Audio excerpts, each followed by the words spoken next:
Index card.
Mute the mic. There we go.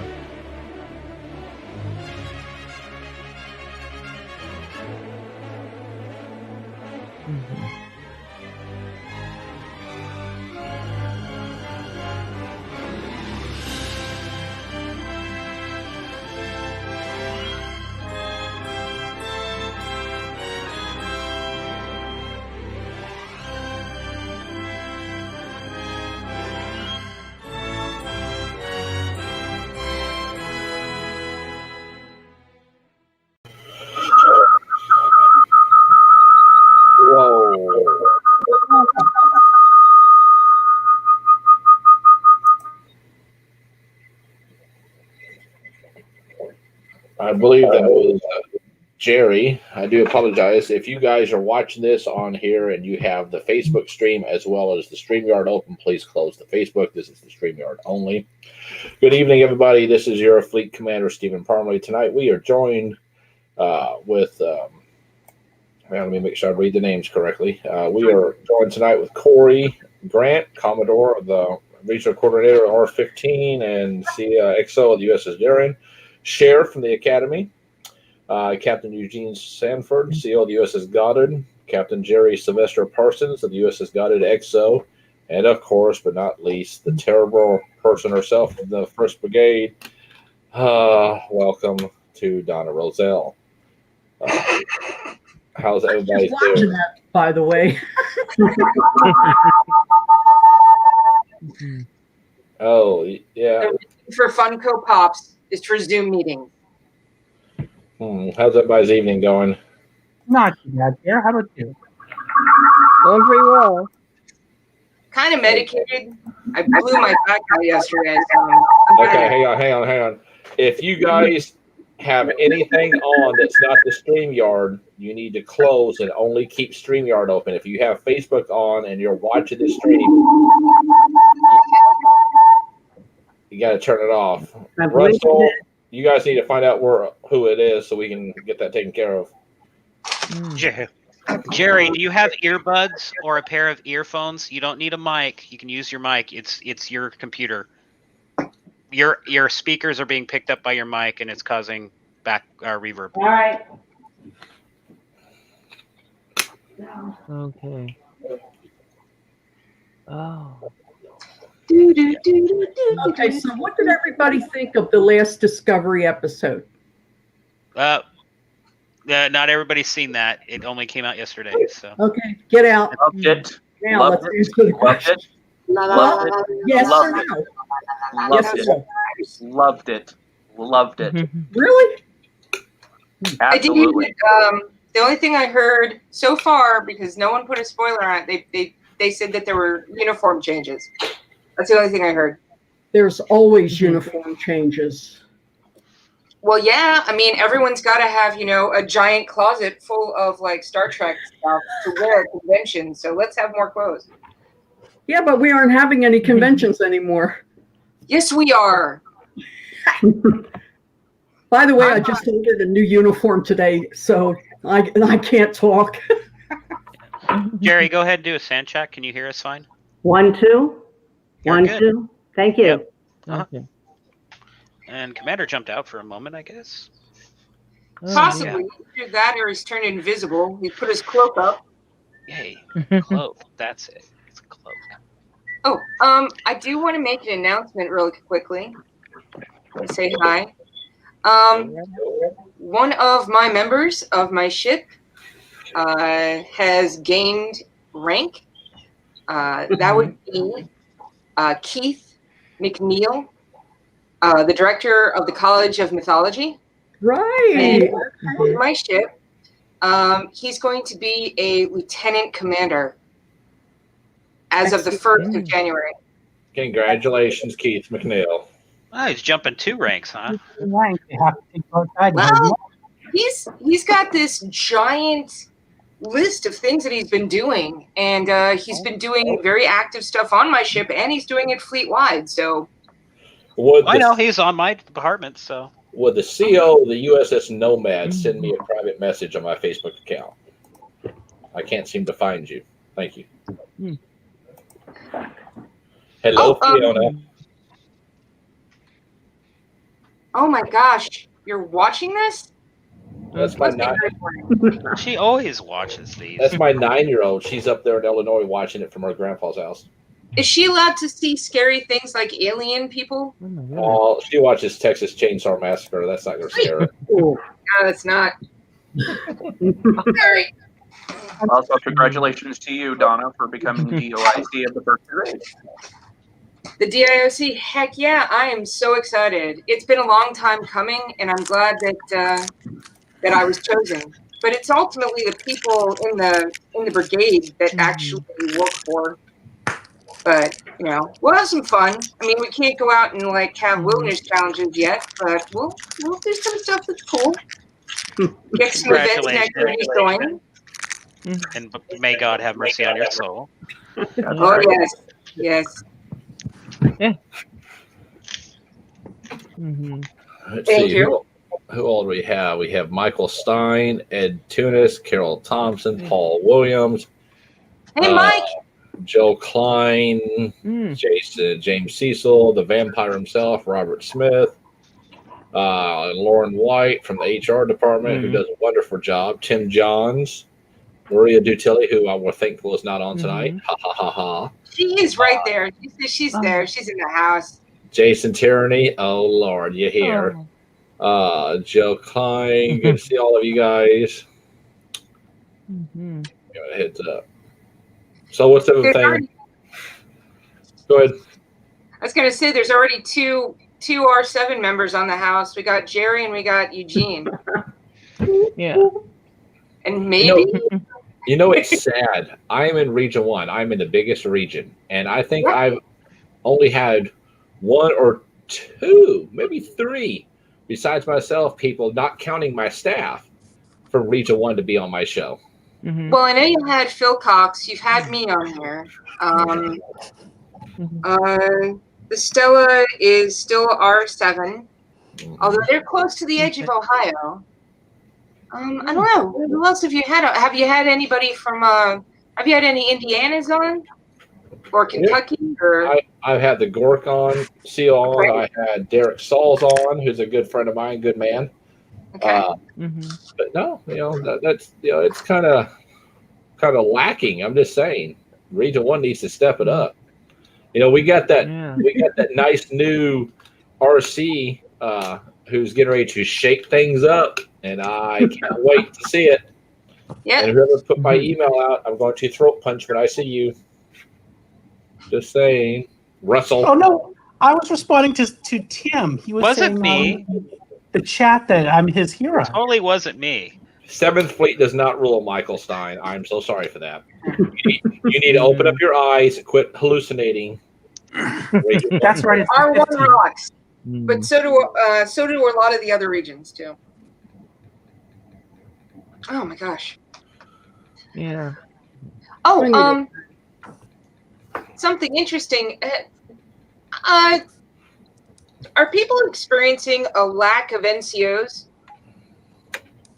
I don't know how. We've got a new NCO department getting ready to launch in a enlisted academy that's going to be launching before the end of May or before the end of March. I don't know. Do they come with fries? I try not to eat mine. They're not.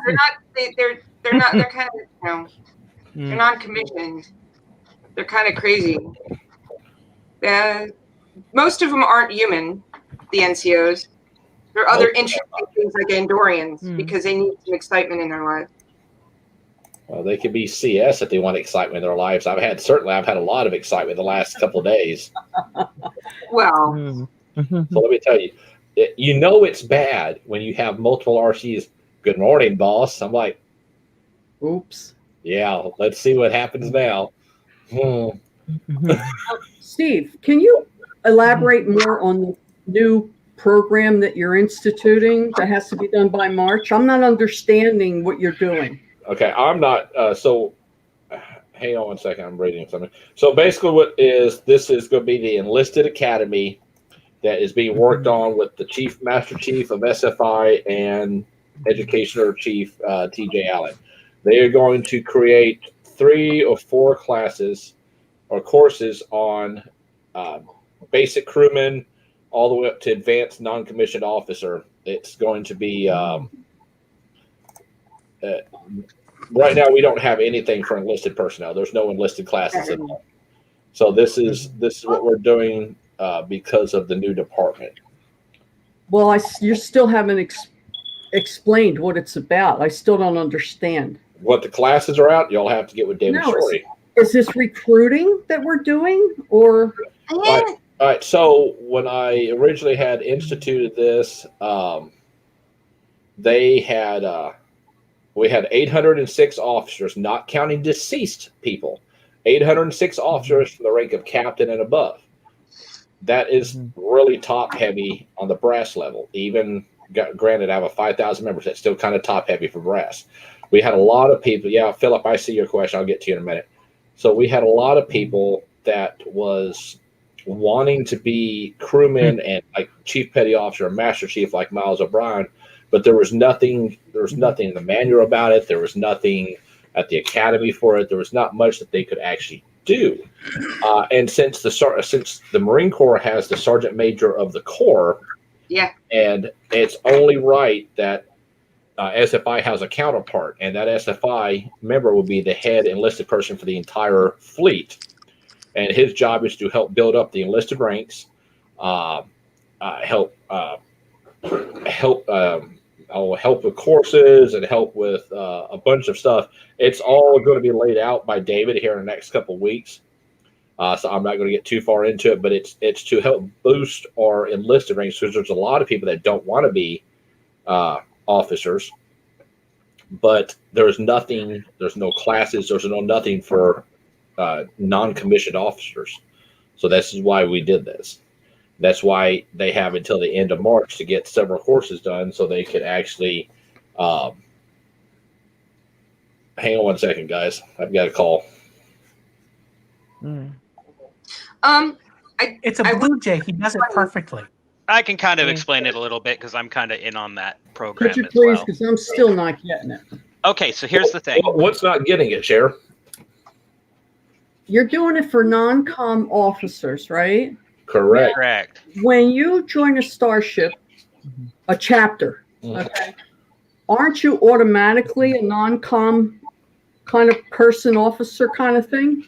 You're Don't a have to recruit. be. Crewman No, not recruit. necessarily. Crewman Maybe. recruit, or you can be immediate officer. But the whole thing is, these classes going to be around trying to develop?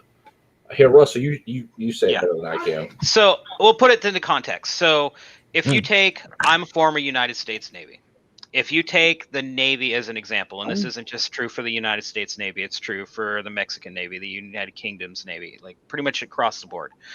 You have three to four, depending on where you are, types of people. You have general enlisted, which are your seamen. They're the people that are walking around with mops, they're the people, doing the day-to-day tasks, the simple stuff. You have non-commissioned officers, which are specialist technicians and otherwise people that are put in leadership positions over top of other enlisted. And then you have warrant or senior enlisted advisors, which is your top. This is like the equivalent of the flag officers in the NCO Corps. And then warrant officers are kind of like a quasi-enlisted, quasi-commissioned. They're kind of in between. But generally, like Shane just put, the NCO Corps are the people that in a normal military structure would be the people taking the newest people under their wing and saying, hey, this is what we do, blah, blah, blah. This is what we're for.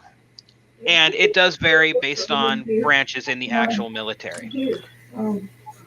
That said, what we're trying to do, what David Shorey's kind of goal is to give people that don't necessarily want to jump on and be an officer.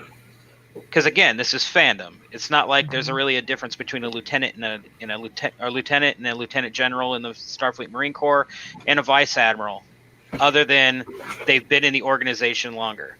Because I can, just off the top of my head, I can probably point out like 6 or 7 admirals that have done less in the last 10 years than I know people that have been in the organization for 6 months have done.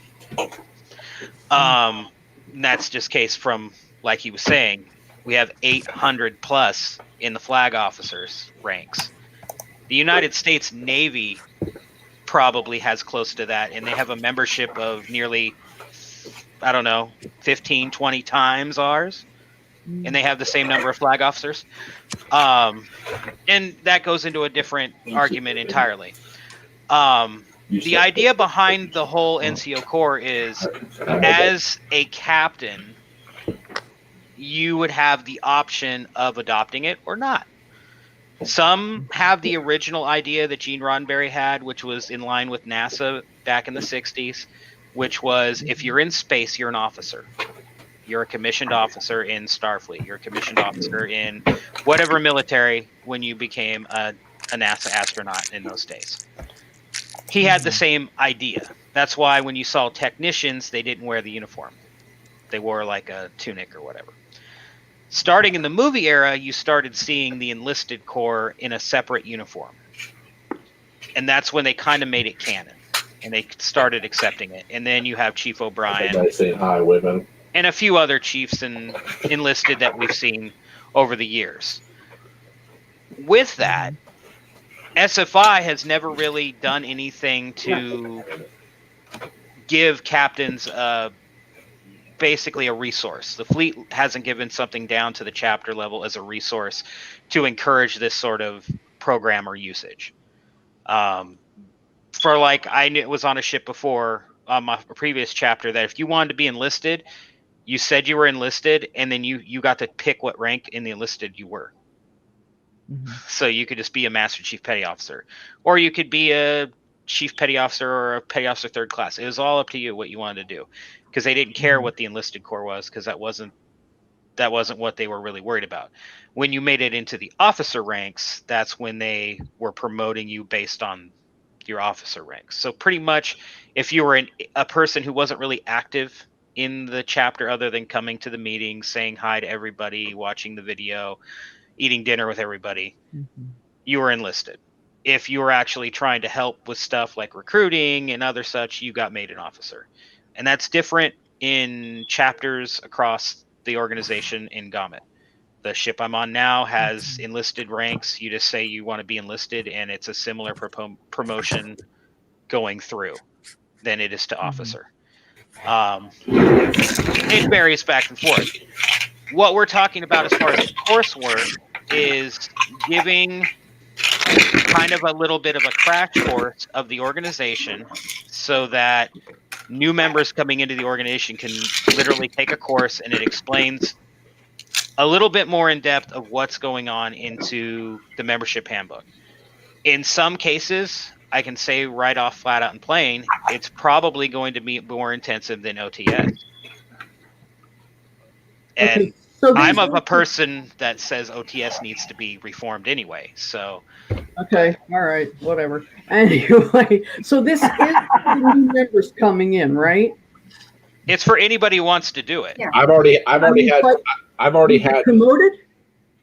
If Yes. you take it, do you get promoted? You can get promoted from the chapter CO. These are classes that you're due. I've already had 4 captains send me an email, and they sent in their resignation because they wanted to be enlisted. That's what I was going to say. I was going to say that a long time ago, I was in another organization, much like this one, that people might even remember.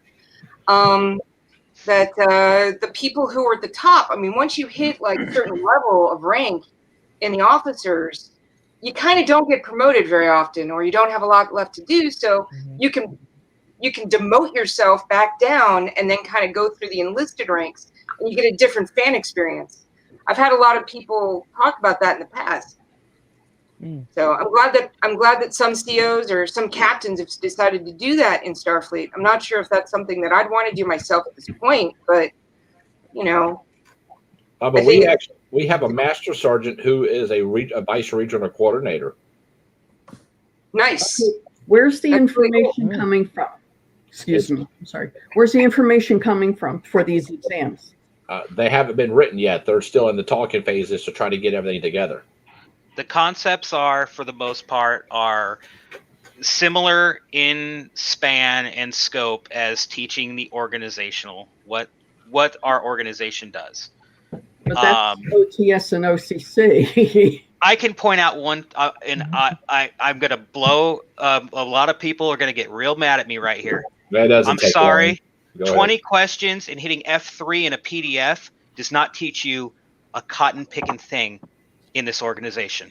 Yeah. Exactly. If I can literally look at your course in 20 questions and hit F3, not have to read a single part of that PDF to answer the questions, that exam is it's not enough. For what OTS is supposed to be, it's supposed to be teaching the membership handbook. It does a very poor job of it. And I'm not saying that there isn't challenges. Document, okay. In my humble opinion. Well, your humble appearance. I've already sent you a. Yes, and I'm aware of this. And your humble appearance, the entire manual is going to be rewritten starting February 1st. So, and I understand. We've already got people to sign on as grammar checkers and everything. So it's going to be rewritten, and everything is going to be updated in there. So. Okay, if I find any errors, I will let you know. No, you won't let me know. You'll send it to James Herring because it falls under him. Blow him up. I get enough emails from people like, well, this is not correct or this isn't right. Dude, I don't give a shit. You sent me 30 emails about the same damn statement. I'm going to give you the same damn question. Go to the VCS. Ain't my problem. And I'm in with you there, Cher. If there's problems, they need to be pointed out. To the VCS. Regardless, they need to be pointed out in VCS. flat out and plain, because in the past problems have been found, and when they do get pointed out, then nothing happened about it, and they stayed in, and they've been in.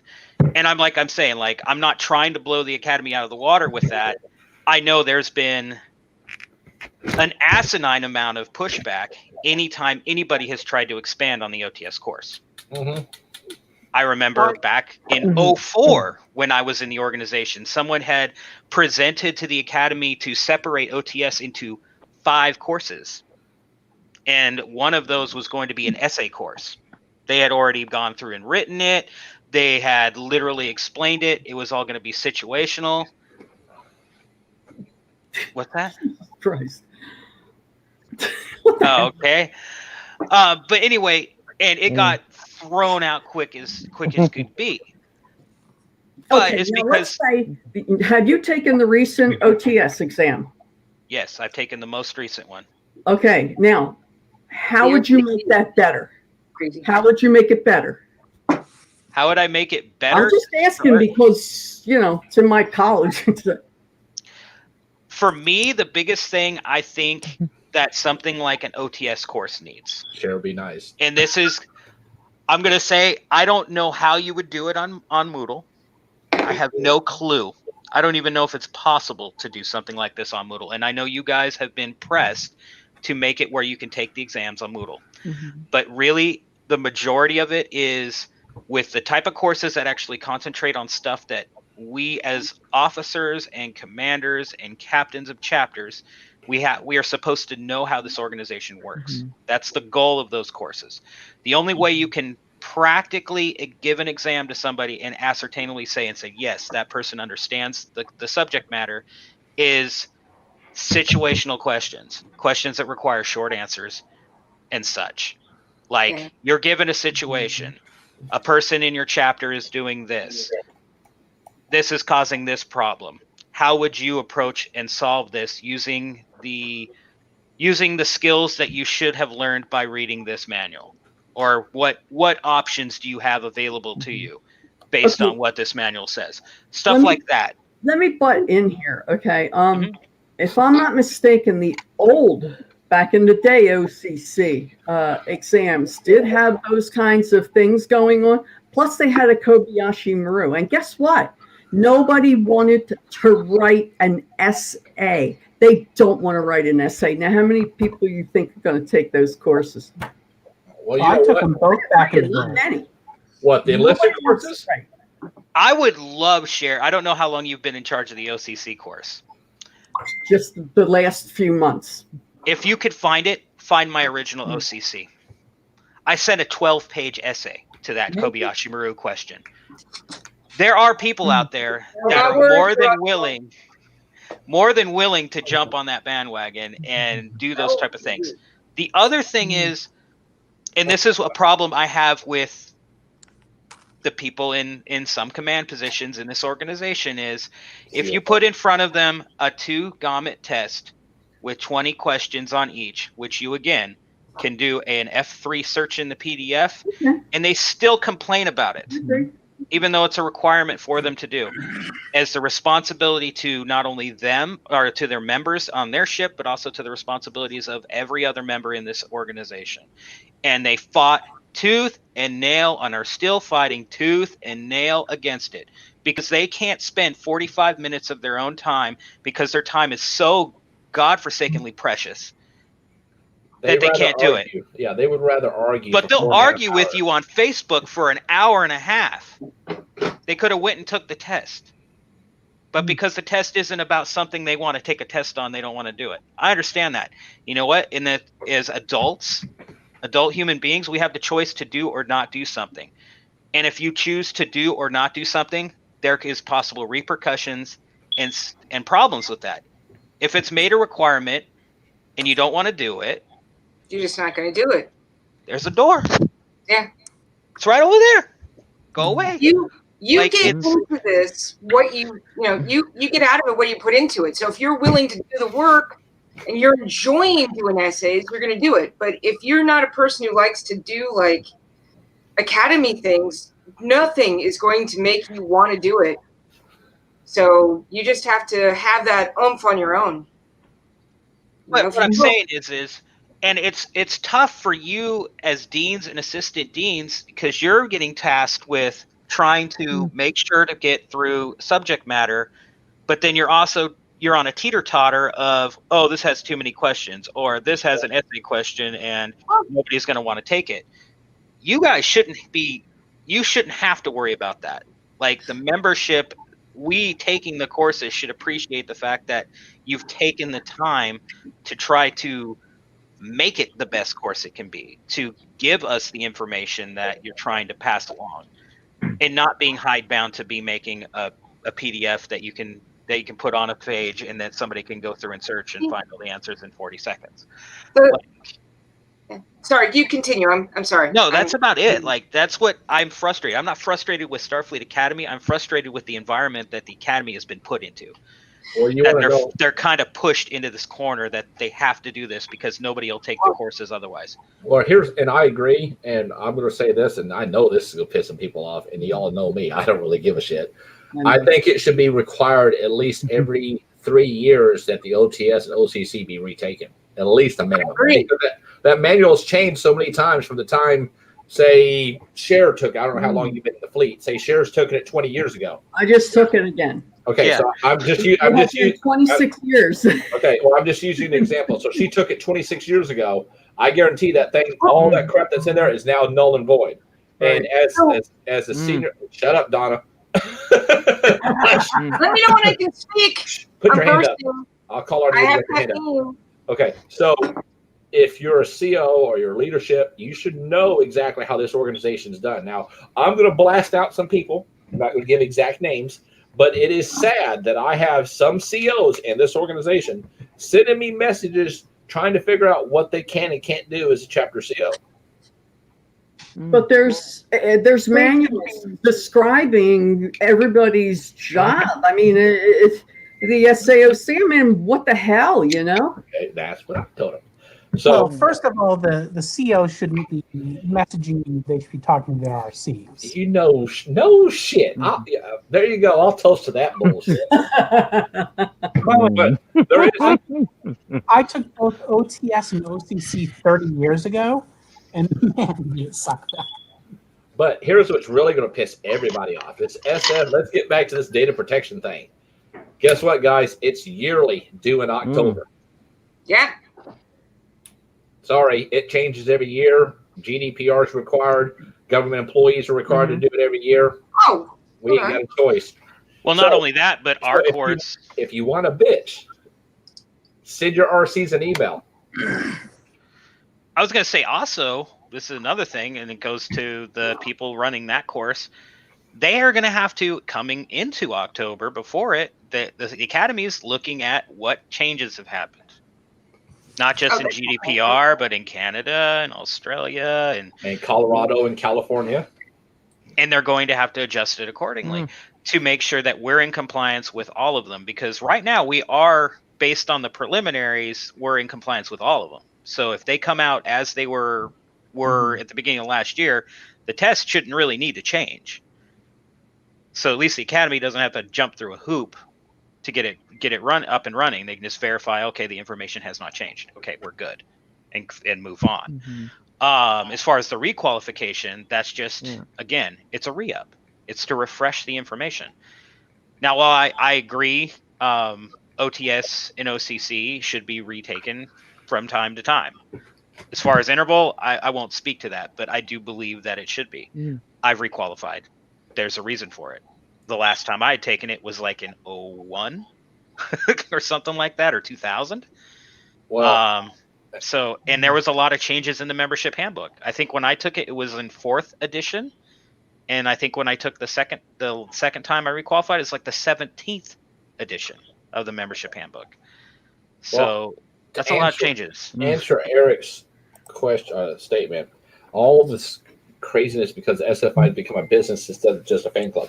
We are incorporated. We are not for profit corporation. Okay, shit has to change. So unless you serve at the fleet level and know exactly what's going on, we have no choice but to fall in line with the European law.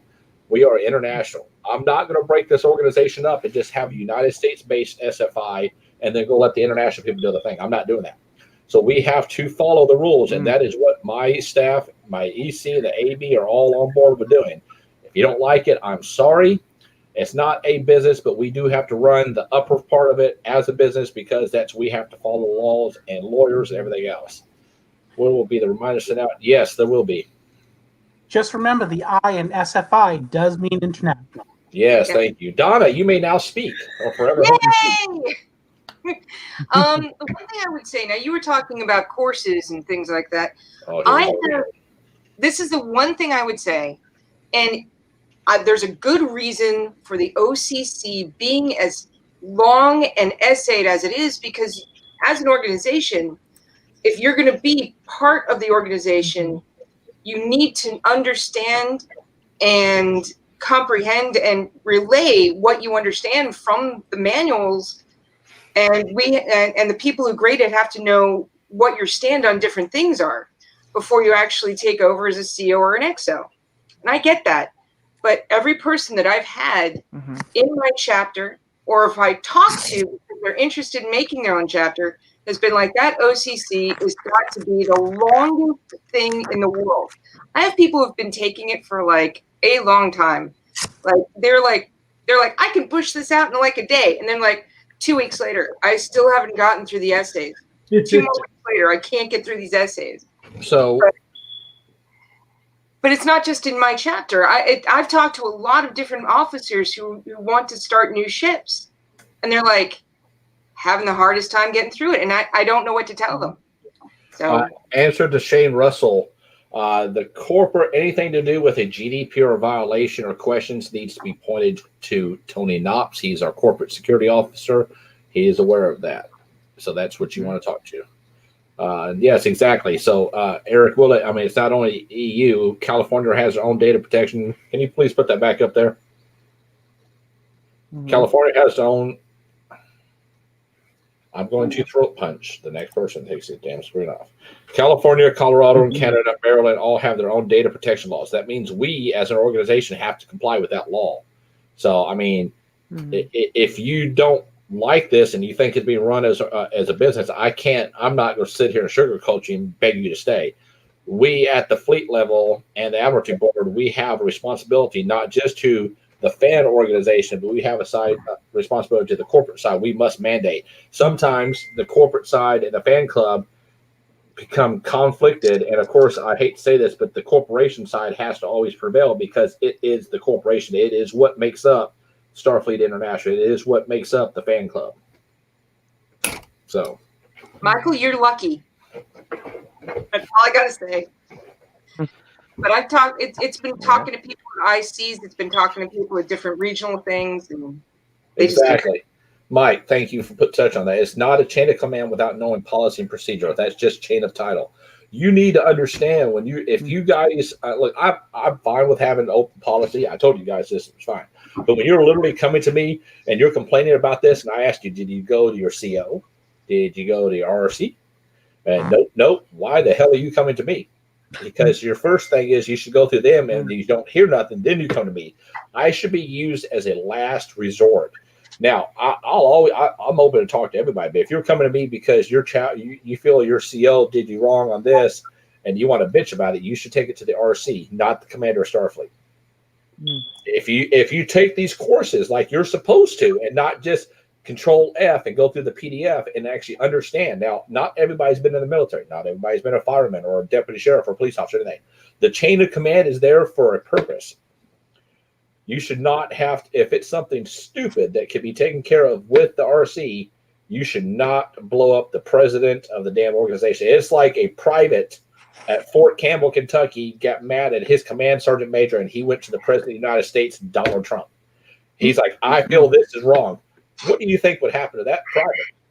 I bet you he would be reamed all up and down and through his ass and down the organization. Like, he would probably be in the stockade for breaking the chain of command. It's like the military is extreme anal when it comes to breaking the chain of command. They will eat your ass alive. We don't, but you need to read these manuals and you understand what you need to be doing. Plain and simple. Tim kind of wimples on it, but a point to make on the previous statement about this all happened when we became a business. We were incorporated under Genetmatics. That was a long time ago. These type of laws, they affect any entity.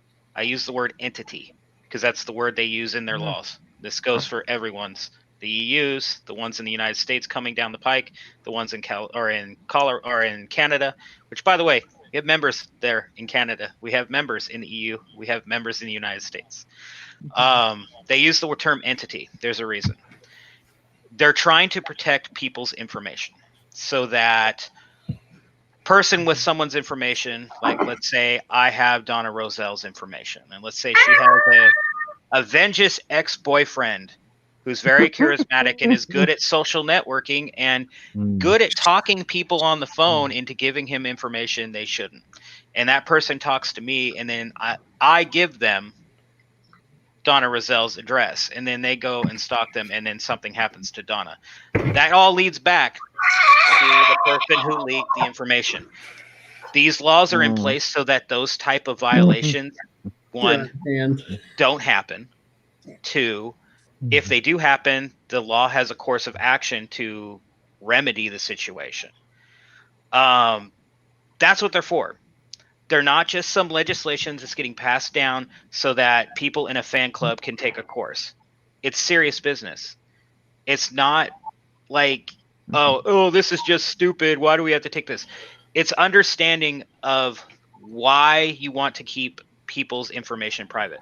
Those courses specifically are there to give you the tools so that you can make sure that your membership, you people that you care about, I assume everyone here who is a CO or an XO of a chapter cares about the people in their chapter on some personal level that's closer than most of their friends and bordering on family.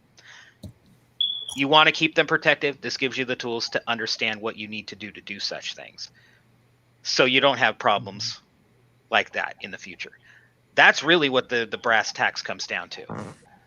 From a corporate standpoint of the fan club, yes, we could have a lawsuit because an information leak like that happens.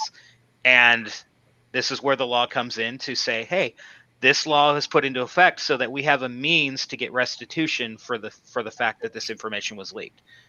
They're going to go after the organization. When they go after the organization, they're going to cream it. Like, they're going to basically say the organization owes X amount of money, and we're a fan organization, so they're going to clear the coffers, and then there's nothing else left other than the copyrights and trademarks of the organization, which they will then seize. Yes, and at which point you can no longer be called Starfleet International. Hence, the organization dies. That's what we're saying when we talk about that. That's the legal part of it. So and who they come after first is the head of the organization. Yeah, they'll go after his bond because he's a bonded member. They'll go after his bond. They'll clear his bond. They'll clear the coffers. They'll take the trademarks. Yeah, we don't have enough assets or money or anything to survive this. Okay, that's just how it is. But when I had originally said this, and I'm going to harp on it again because I guess some COs don't understand this. Okay, you as a CO, you are entrusted with your members' information. It is your responsibility to protect your members, hands down. Okay. So what I'm going to say now is going to piss some people off, and I don't care. My job is to look out for over 5,000 members' private personal information. And if you are a CO and an XO and you refuse to take that test because you don't think it's right, let me explain to you how this works. Your ass is gone. If you have, let's say, a CO and XO do not take the test, and the chapter wants to stick around, we will remove the CO and XO and place whoever is taking the test in charge to keep that chapter afloat. You said we can't do it. Yes, we can. We've done it already. So if you do not take the protection of your members' personal information serious, you need to go ahead and step aside. Let somebody actually who has half a damn brain come up and run your chapter. Because every day I get on here, I look at emails about possible data breaches and stupid questions about data breaches that are not even copying somebody's conversation off Facebook. That's not a data breach. That is a social media site. It's public information. It's not a data breach. Even if the group is secret, it's not a data breach. But my job is to make sure that the entire organization, everybody's members' information is secure. And if you are a chapter CO or if you're a regional coordinator and you refuse to take that, you're gone. We will remove you to make sure. And if the chapter wants to stay and you don't want to do it, then we will remove you and put somebody in. I'll take it to the board, and the board, I'm telling you guys, the board will side with me unanimously on this. We are all 100 behind each other about this damn data protection policy. So if you guys are in standby status, you have 60 days. And then after standby status, you go to dry docking. Guess what? You have another 60 days to take this fucking test. Pardon my language. I am so sick of grown adults getting on here and just bitching at each other for hours on end. Well, I don't think this test should be required. I don't think this. Then let me tell you, come to me, send me an email. I'm going to refund your $5 and tell you to hit the road. Because you guys are supposed to be adults. And my 9-year-old who's watching right now is more mature than half the adults that come to me and bitch about this test. If that hurts your feelings, I'm sorry. I was going to say, in addition to that, I've heard people say, well, I don't want to take the test, so remove my database access. I'll do it by mail. I'll do my MSRs by mail. But that doesn't actually that doesn't change anything. You still have the private information, and the requirement of the course is to teach you what you can and cannot do with that information. And Cory, you're on here, so is Jeremy. Correct me if I'm wrong, but I believe now SFDPP is now required for everybody for Chapter CO and EXO. Is that not correct? That's what's in the manual, right? That's correct. Both chapters, CO and EXO. Guess what? You don't have a choice. It is in the manual. It is policy. There was a resolution passed. It ain't going anywhere. If you don't follow the rules in the handbook, your asses are gone. Hallelujah. Oh, look at this. I just put, look at this. Oh, hallelujah. And you know what? I didn't want this, guys. I didn't want this crap, okay?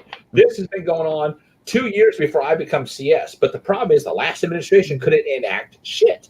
They could not. They were this, but they never actually put it into motion. I had to put this in motion and get this crap going 2 weeks after I took office.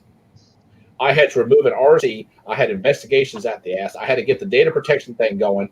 And I told Carol Thompson and Joe Rayburn and TJ Allen, this has to be done. Got to go. Got to get it done.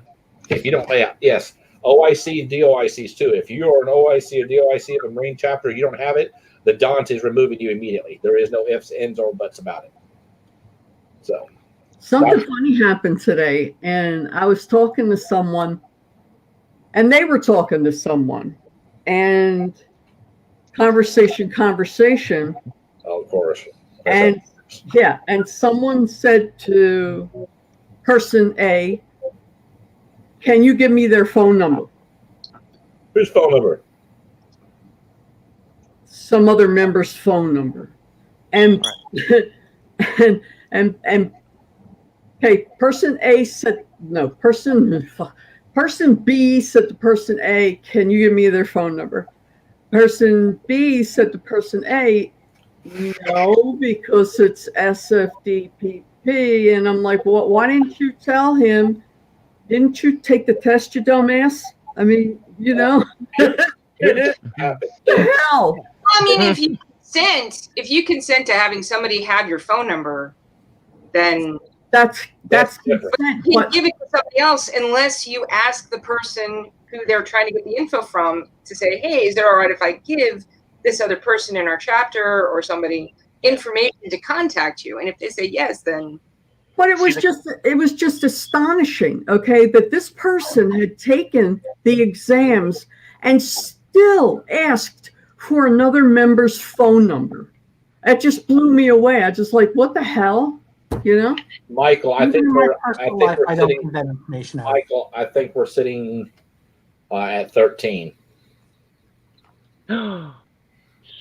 See, in that situation too, the situation that Cher's talking about, all that really has to happen there is, no, I can't give you their phone number, but can you give me your phone number to give to them? And then if they want to get a hold of you, they can call you back. Because you're offering your own phone number to this other person so they can contact you. You're giving them authorization to take your number to the other person. So that's consent. You've received consent. It's 100% clean. There's no violation in there. But it's verbal. You can't. You don't have anything written that says that person allowed you to take the phone number over. I mean, it's all verbal. He said, she said, and we'd be in trouble. Well, no, what I'm getting at is if person A asks for the phone number of person B for person C, right? Person C isn't there to give consent. So person B asks person A, can I have your phone number to give to this person so they can call you? Well, yes, you don't have it written. And when it comes to this sort of thing with like something like a phone number, you could, if you spend some money and take some time, you can trace someone down by a phone number. Yes. Most people. I can do it right now on my work laptop. Yeah. Okay. And what if you do that without proper what is it called? Reason. Without That's a big no-no, correct? No, you don't have to have a warrant to do a search on somebody. You don't need a warrant. I can pull up behind you. I can run your plate. I can run your name, and I can pull up every information you have. We now have a new database that'll show every address you lived at, every telephone number you've had. It can even get down to a little more finer than that, but I'm not going to tell you what all it shows. Oh, I know it'll So show you don't you, but have what to I'm have getting at proper is, for that? Nope. no, he doesn't necessarily have to, but he kind of has to have reason to do it. Like, I'm you doing my can't tell job. me. I mean, you can't tell me you're just going around checking everybody's plate. You don't have that sort of time. Oh yeah. No, but we actually There's something. The Kentucky- paint on his. There's something like when he passed you, when you were next to him at the stoplight, you noticed that his window's kind of jacked up, or you noticed that around the door hinge it's broken paint, or you noticed that the plate is barely hanging on. Like there's something there that might not be reason for a search, but it's reason to check it. No. We can check your information all the time. We only can search a vehicle if we have a reason to. Now, Kentucky cruisers now have cameras pointed on the front of the bar light. They got 2 mounted cameras and 2 on the back. So we can drive through and it automatically checks your information on the database.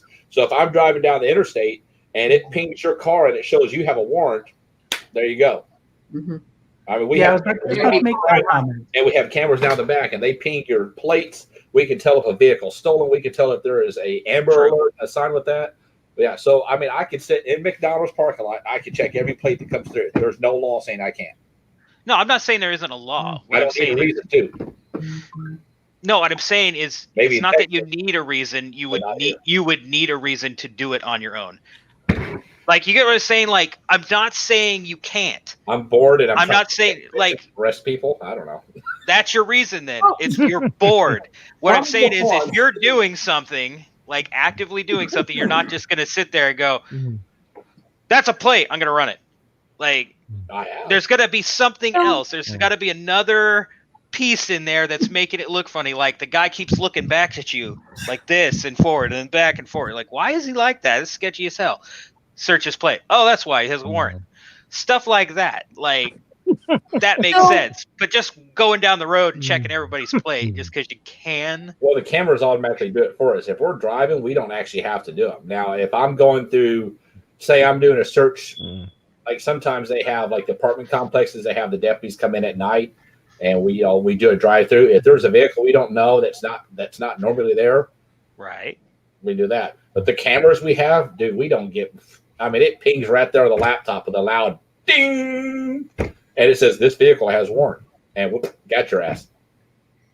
I was watching Parking Wars. We have a show called Parking Wars, and it covers like Philly, Detroit, Rhode Island, and these people drive around and they boot cars and they slowly go down the street, and then it goes off in their computer because they got lights on the top of their van. It goes ding, and then they get out and hurry up and try to boot the car. But it's almost kind of like the same thing, you know? Yeah. I do have a question, because I always do. So in Starfleet, is there any reason why somebody shouldn't be in Starfleet or things like that? And do we check them? Like, I believe we run background checks on Starfleet members. is it members or like chapter COs or other people who are in charge, or is it who checks them too? I'm just curious. We don't. Never heard of them. Yeah, we don't directly. I would say we don't directly unless there was reason to, in the fact of like there was an accusation with some merit of an issue and that was looked into. I know it has been in the past. It's not so much as a background check, but that the person involved was approached and asked about it, and they said yes, they were, and at which point they were asked to leave because they were putting themselves in a situation that would potentially lead to their incarceration. If you kind of get what I'm innuendoing about. I know of a situation a long time ago, but I haven't heard of anything recently. I think it's the same one because it was on your coast. Plus, you have to pay for those kind of background checks. Yeah, well, they just asked the person. The person said, "Yes, I am," and they said, "This is probably not a good position for you to be in. This is not going to end well for you potentially. You are too close to this target population that if you get caught around them, you're going to go back to jail." Mhm. And he left of his own accord. So the one I know of, he left. He was asked to leave, and he said, "Yeah, I'm gone. I understand," and he left. I know that there have been other people have told me about other reasons why people should have been checked, but we as an organization aren't going to just check every single person But for that sort of thing. But there's Yes, always here comes Steve's big butt. usually from Steve. Steve, what's your butt? Ruth Lane says SFI doesn't have the money to run that background. Ruth, it's actually not as expensive as what you're thinking. You could do a yearly thing for almost $60, and it will get you everything, and it's tied into the law enforcement database. Just saying. That's cheap. And it has been discussed because of certain people that could be in the organization that's not supposed to be around other certain people. And of course, we have to protect those certain people. So it has been discussed on doing that. And I mean, it has been discussed on the Admiralty board a couple times, if I'm not mistaken, right, Cory? I don't believe it has come up during my tenure. It should have, because it was at the ECAB meeting we discussed. I think you had too much wine and too much renovation downstairs. I know that. I don't drink during ECAB meetings. I would say another instance I know of that's happened in the past in Region 4 when I was there years and years back. A couple got divorced, and it was a very bad divorce. They were both in Starfleet. They were both on the same chapter. After their divorce, I think it was the ex-husband ended up going to a different chapter. And the chapter COs would coordinate with each other to determine which cons they were going to attend as a group, so that those two wouldn't get involved with each other because they had restraining orders against each other. So I know that it's not necessarily like, oh, you have a restraining order against this person, you can't be in our organization anymore. It just means you have to follow the terms of your order. Yeah. Mm-hmm. The days of our lives. The only way that we would probably the parent organization itself would intervene, and that's a big if, is if a chapter, and I'm using this as an example, people don't think it's real. I'm using it as an example. If a chapter had cadets on there and you had a registered sex offender that was on there, and that person was having access to the cadets, that is in violation. And if the parents found out about it, we as a parent organization can be sued. And that came from our corporate lawyer. So yeah, you gotta be vigilant on everything. Is all it's saying. That's something also for something like in the case of a child sex offender or any sex offender for that matter. As captains, if you have this is what I would put. If you have a legitimate complaint or a legitimate suspicion of such a thing, those can be checked for free. And there it is. Yeah. Those ones can be checked. And I would just say to captains and XOs and other officers for that matter to be vigilant. And if you see something, pass it on to your chapter. Good night, Lauren. President, your commanding officer. Good night, Lauren. Good night. If it was the commanding officer or someone that you feel might have an association that's very close with the commanding officer and you don't feel it's appropriate or to do it that way, go to your RC.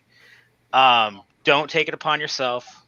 That's just going to make the situation worse, if anything. Go to the people. This is one of the reasons why we were talking about earlier, chain of command. When you get an accusation passed down from a fellow member, it doesn't have the same credence when it comes from a regional coordinator or the person in charge of the chapter.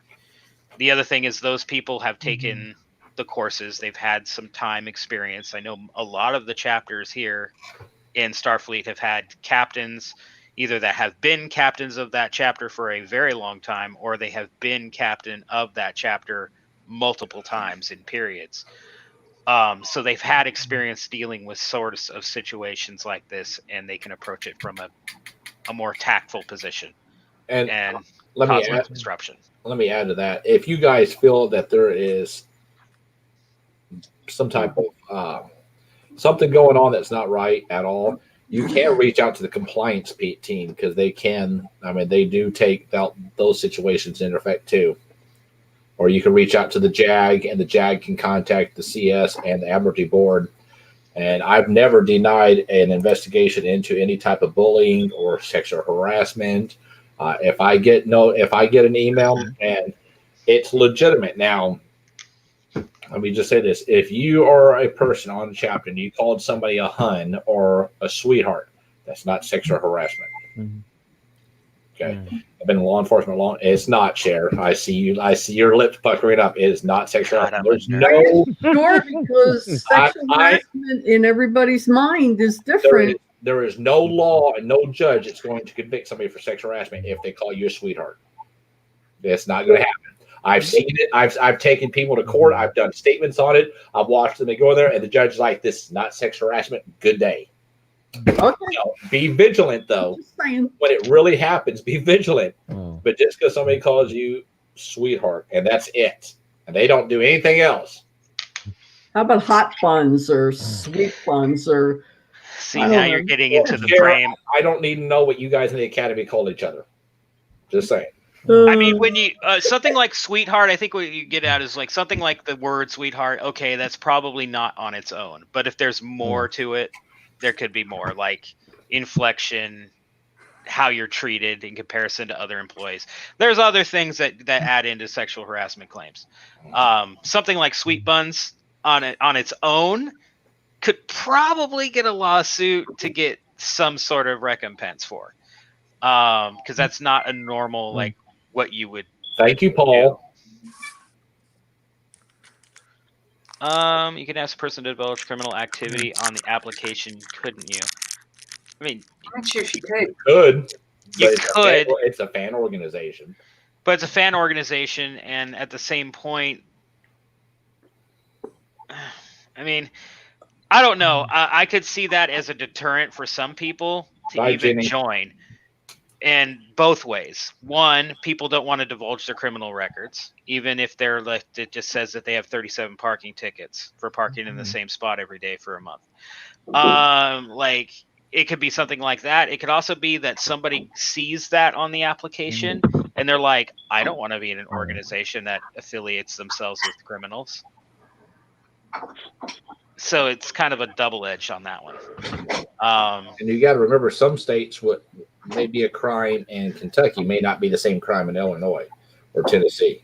Illinois now is, of course, recreation marijuana. So I mean, there's no drug charges over there anymore for marijuana, and so I mean, you gotta know what you're reading and don't just oh my God, he's got this. You got to interpret the law specifically before you start throwing out diverged claims.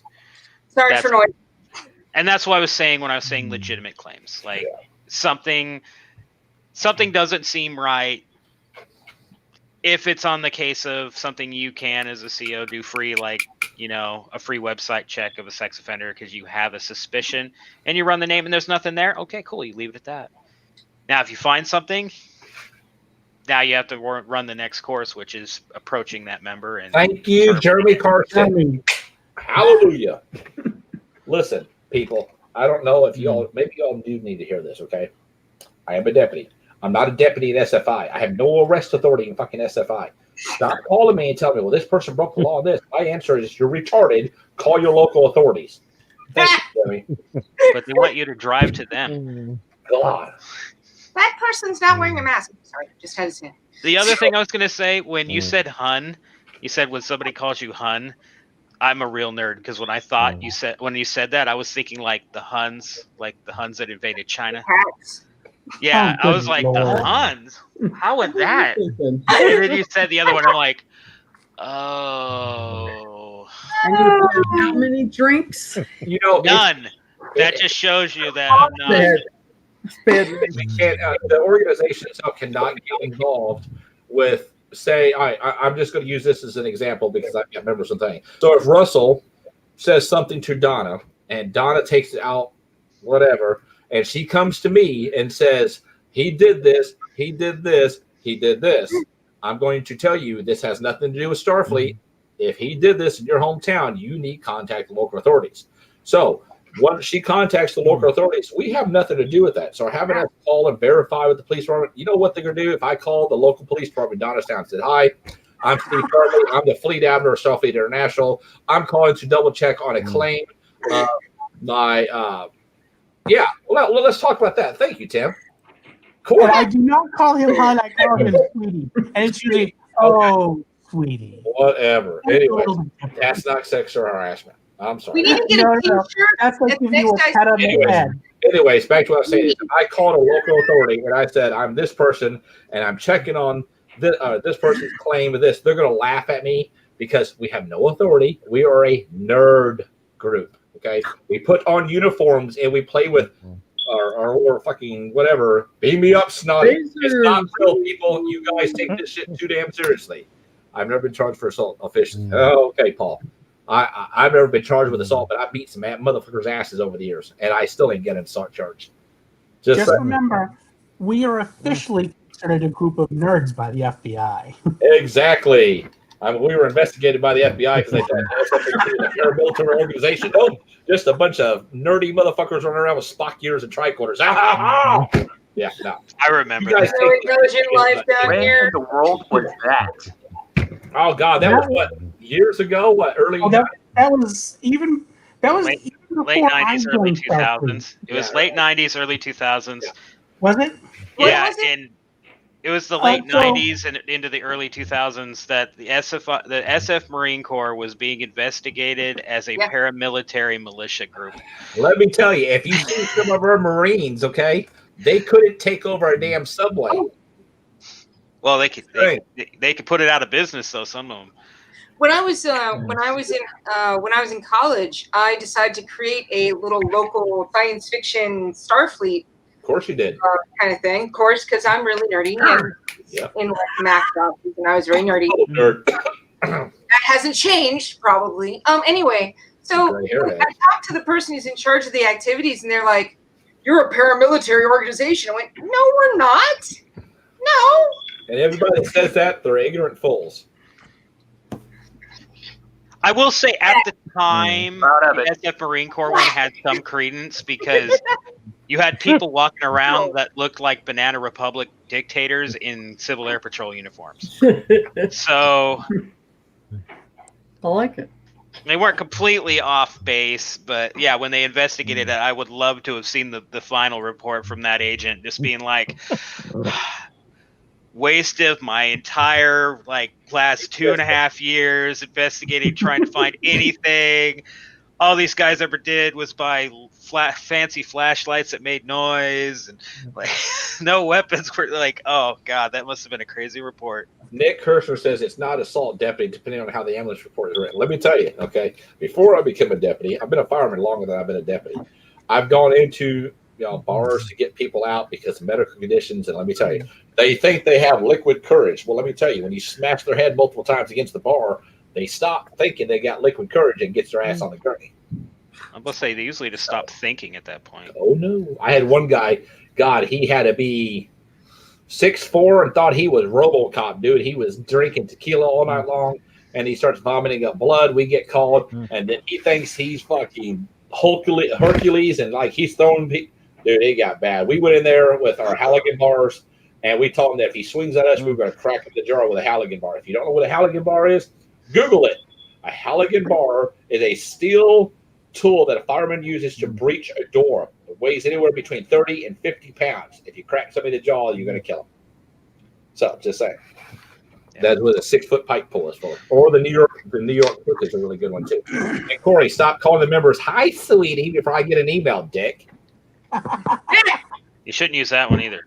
Jack. Probably not. Probably not. But let's talk. We haven't heard from one person here who's been probably the most quietest of all people. Who? Not you. Definitely not Donna. Nope, not Cher. Or From Eugene or from Jerry. Come on, Jerry. I know you've got some talk in you. Come on, talk.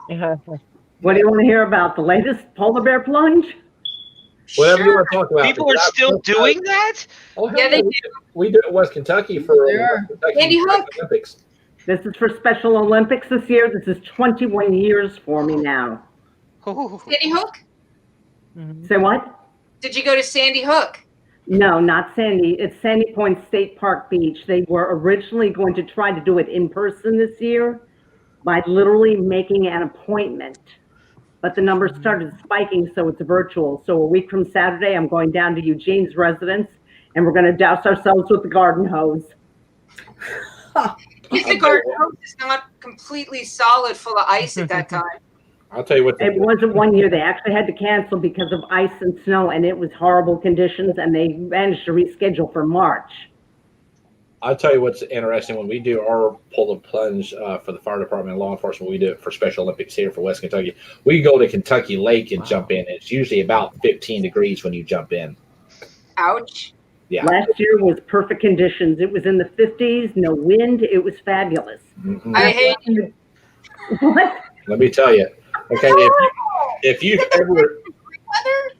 you've ever seen me in person, okay, just picture, okay, I'm 6'4", 290 pounds. I'm a big boy, okay. So when you see me coming out in the middle of wintertime and 15-degree weather, and I'm going to jump in the water, I've got shorts on and a T-shirt that says Super Dad on. Let me tell you, it ain't a pretty sight when you see me get my fat wet ass out of there. I look like a damn dead seal trying to crawl onto the deck, okay. Well, seal wasn't the term I was going to use. I look like a walrus. That's how I look. Yeah. A beached This animal. swimsuit for polar bear is to die for. He wears it in at convention. It's awesome. Well, Eugene's going to be doused with water this year. Eugene's wearing last year's polar bear plunge shirt. We both are, but he's got a better view going on. Okay, listen. So Yeah. there's an ice bucket. So for ALS, instead of doing correct me if I'm wrong, Russell. If you do this ice bucket challenge and you don't donate any money, what's the damn point?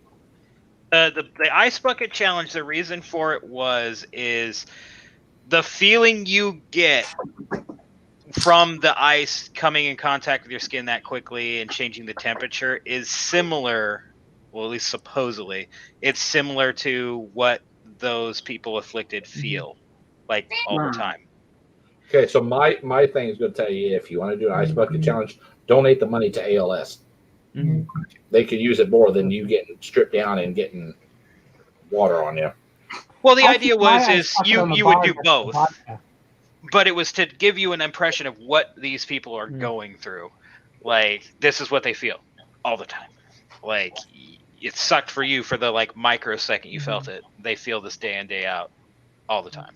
Yeah. I don't think we've heard exactly from Eugene. We've heard from Jerry, but Eugene, you want to say anything exciting? Tim, I can assure you I'm not going to use that. Yeah, I term. remember the last time. First of all, I want to say that it's great to see you again. I haven't seen you in so many years. It's been a while. And I wanted to promote the Goddard a little bit. We're now in our second year of service. We are going to be doing the polar bear plunge sometime in the next 2 weeks or so. We have a ship meeting this Saturday, and we've been doing a lot of things during our Shakedown cruise. And we have a pretty good crew of about 25 people, and we're just having a good time. And I've been listening to everybody throughout this whole segment. We are compliant with GDPR and OTS and OCC, etc. So the Goddard is going to be a fun ship. No drama, nothing negative, especially not now. So we're having a good time so far. Good.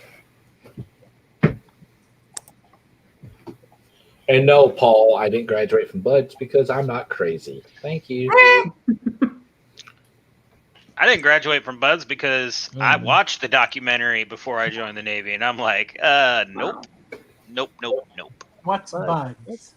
Basic underwater demolitionist school. It's basically what the SEALs go through. Oh. Yeah. No, thank you. Yeah, Cory, you can't go and be stealing and call it my sweetie and hun. I would like to do that. Actually, I think underwater demolition. I would do. I would do that. Yeah. Well, you do that every time you come on here and debate with Russell. You know, you've got these other challenges. What if we went ahead and we did some sort of a fundraising event where we got a triple extra large T-shirt and sent it from chapter to chapter, and everyone puts on hun or sweetie and then send it to you? Steve. Well, Right. that's God, that's it's like about another my size, actually. Donna, do you like your new position in the 1st Brigade? Would you like to keep that damn position in the 1st Brigade? I love it, sir. Yes, sir. Sir, yes, sir. Hang on, wait. Let me call the Daunt. I got his personal number. So do I. It doesn't matter. You won't answer it. You won't answer it. You want to bet? It's 11:15. Exactly. That I motherfucker don't want answers to every call time him I now. call. He has to get up at like 5 o'clock in the morning. He answers every time I call him. He's pissy when I call, but he I'm does sure. answer. Ray's a great guy. Oh, no. Oh, no. Speaking of challenges, what's going on with the challenge coin? For the first? Hang on. I'll take Fleet Admiral AMA for 400, Alex. And the answer is, this project will be done soon. That's just fun. So it's actually done. We're looking at it. Some people said that they were going to resend some stuff. I haven't got it. So right now we have 3 because my email got they were all saved on my computer. And when my computer got wiped out and Russell helped me, some of it came back and some of it did not. So I think I've got 3 or 4, and we're going to be making a decision here soon. If they're not in vector, I can vectorize them for the manufacturer if need be. And What's your vector, Victor? some people didn't really get the concept. What I wanted was I wanted something that would envision the entire organization as the international, the United States, everything. And some people did, and some people did not. So I think we've got our eyes on one that I think is probably going to be the good So one. what you're saying is you wanted a coin that can open a bottle. Pretty much. And speaking of challenges, Russell, will you show everybody your comm badge? Oh, yeah. This is the chapter comm badge for the Battleborn. Nice. Which one? Because we were looking at doing comm badges, and everybody bitched, well, I didn't know about it, and it's not fair. And guess what? I ain't got no damn submission since then. So somebody was saying that you could not cut out a badge like that, that it was not you could not do that. Guess what? You only get one of the other ones because I don't want to take it off because the magnets get all jacked up, and then I can't get it aligned on this one very well. But so when I made the initial design, I made one for SFI, and there were a number of people that had gripes saying, well, they don't want to vote for it, or they don't want to pick one like that because you can't get the pin cut out. Yeah, you can. Like, that is sweet. That looks really nice. They make it where you can cut out all sorts of things in a pin. Now, mind you, it may raise the cost a little bit. The people we went through, the people in sales just kind of like hit, yes, we'll do it. And then from what Jeremy told me, the engineers were like probably like sitting there like in their chairs going, what the hell did sales put us into? Because it's not easy to do the little cutouts, but they can do it. And these didn't cost us a whole metric ton. Jeremy would have to confirm how much they cost in the end, like the final cost per. I want to say it was like $15 or something like that. Like, it wasn't that bad. Yeah. So I mean, I have 10 of them. So Are you selling them? these ones, no, they're all accounted for. I have to get off my butt and make it to a post office and send them all over the place. But yeah, I think we still do have some for sale. I think I'll have to check with Jeremy on that and our quartermaster. see, right now the comm badge I have on mine, because it's the only one I've got, because I don't know what happened to the other ones when I moved and stuff, but I have the Kukulin's badge on my uniform. Yeah.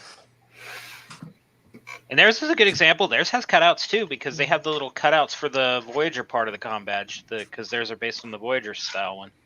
So I mean, it's very possible for them to do cutouts. See, that's a good looking badge there too.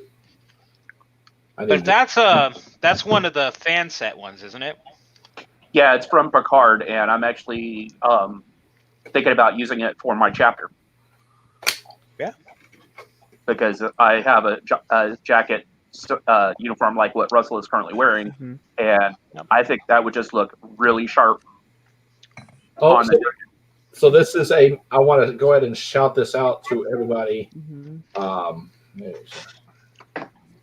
So Region 2, if you're watching, you're Region 2. Your award submission is open. Nominations are open. You have until February 1st Central Standard Time to submit your award nominations for your region. Please make sure you get that in.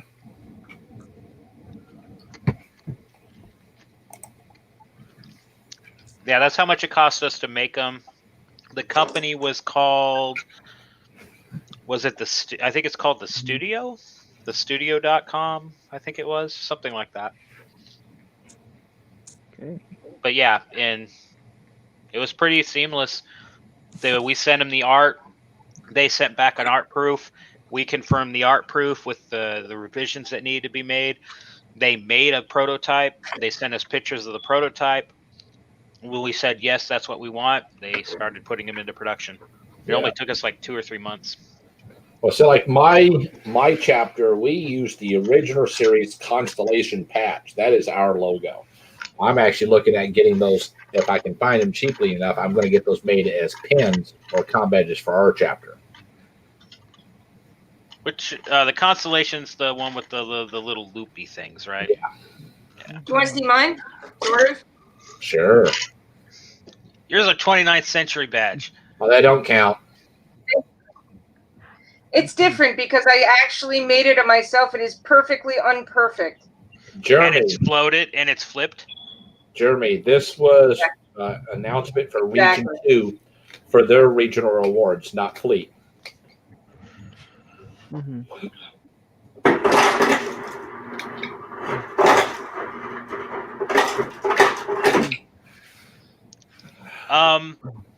That would be a no. question for Jeremy Karsten, but since nobody can, what? Hey, that's not his fault. I didn't say, I wasn't pushing him under the bus. I was not. So hold your little sassiness there, little boy. He can't get everybody to agree on a place to meet and time and stuff like this. Some don't want to use Facebook. Some wants to use Discord. Some does want to use Discord. Some wants to use Zoom.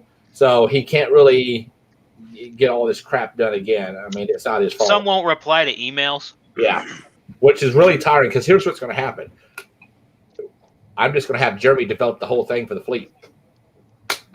There you go. End of story. Tired of dealing with it because, once again, adults say they want to do something, but they don't follow through. I don't care. I ran on no excuses. 2021 is going to be the year where everybody's going to get pissed because I'm tired of waiting. Oh, God. I can't wait. Hey. No, not that. The next question. Oh, no. What? When it comes up, you'll see it. Okay. Sorry, I had an issue at my door. Oh, I'm sure we got our asses kicked by we got murdered. Cag murdered. Cag killed us, okay? Oh. Can we do a rematch with CAG? You sure you want to get murdered again? They're really ridiculous about it, okay? Just saying. Enjoy the killing, so why not? Well, they'll just keep going. I plan on doing this at least when we talk with the CAG. I want to do this every holiday season because there's a lot of people out there that could not, get with food or get with this. I'm not gonna lie. I have 3 kids. I got married right before Christmas. We have 7 kids and a grandbaby. Okay, we got help with Christmas dinner. So, because all my finances went from moving and this and that, and I had last minute bills I had to pay before I left my old place, and so yeah, CAG takes the challenge really seriously. They do.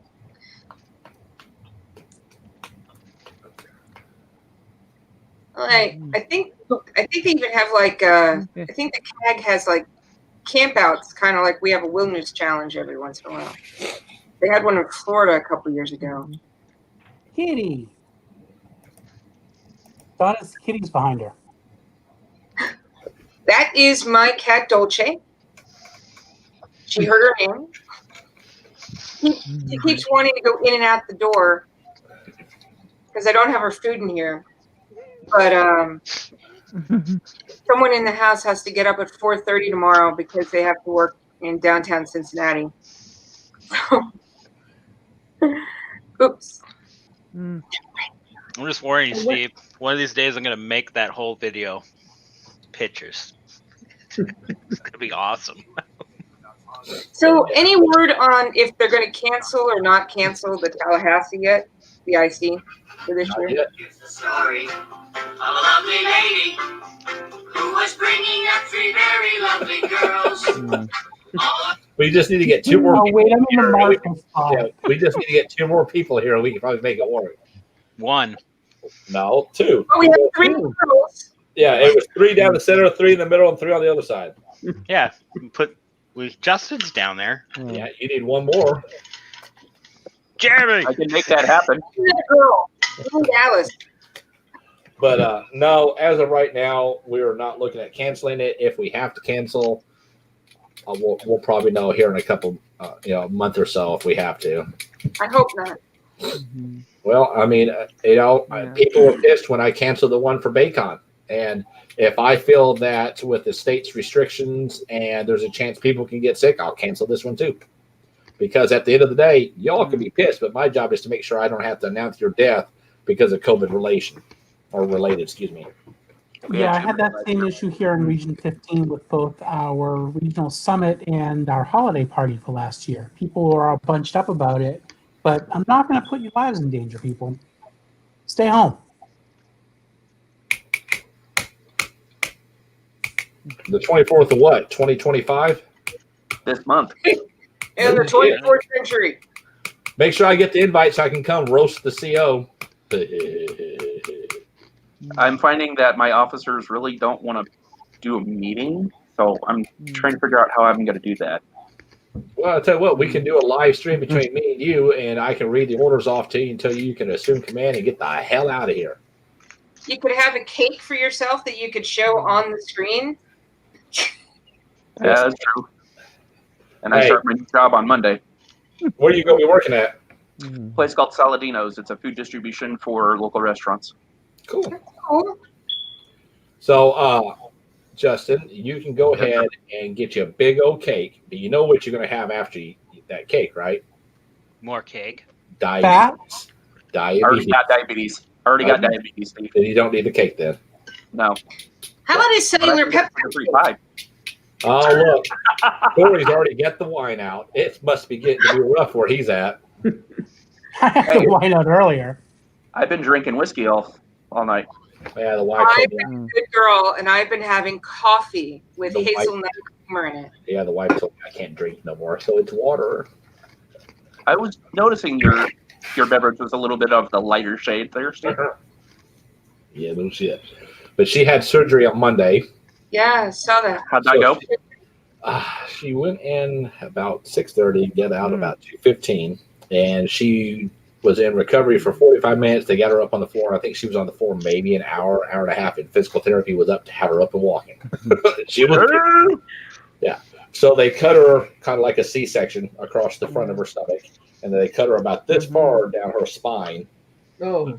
So, yeah, she is in her recliner because she's hurting, and she's very, very high right now on her pain medication, and she's asleep. So sometimes that's a good thing. Let her rest. Very, very quiet. And not only while I was trying to sleep, because I was up all night long with her hurting, and we had to be up at 4 o'clock and at the hospital by 5, I was trying to sleep in this surgery waiting room. My phone was blowing up because of the Admiralty board because a disaster had happened, and I'm just sitting there like, I don't want to respond. I don't want to respond. And then I was like, I started reading more, like, damn, I have to respond. I'm like, shit. Wasn't my fault. No, not this time. It wasn't, surprisingly. It has never been.